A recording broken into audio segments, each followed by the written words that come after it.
भाषेतले पत्र, एक मराठी, एक गुजराती, एक इंग्रजी आणि एक हिंदी असे हे 4 पत्र माननीय नरेंद्रजी मोदी देशाचे पंतप्रधान यांना दिले.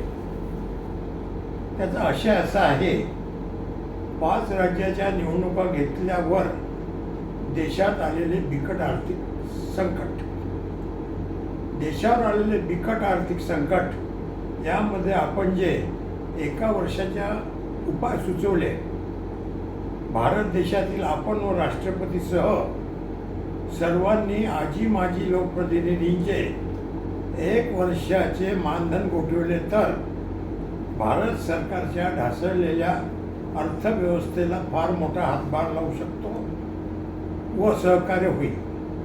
महाराष्ट्रातून मी एक माजी लोकप्रतिनिधी आहे. आपण व राष्ट्रपती सहित सर्व आजी माजी लोकप्रतिनिधींनी सोबत माझेही मानधन 1 वर्षाकरता गोठवण्यात यावे, देशाच्या ढासळलेल्या अर्थव्यवस्थेला हातभार लावावा हीच प्रांजळ इच्छा. कारवाई शीघ्रगतीने कळवावी. देशामध्ये फक्त जनतेने करावे आणि लोकप्रतिनिधींनी ज्ञान सांगावे हे मुळीच आपण चालू देऊ नका. आपणापासून, राष्ट्रपतीपासून, आमच्यापासून ही सुरुवात करावी करता हे पत्र देत आहे.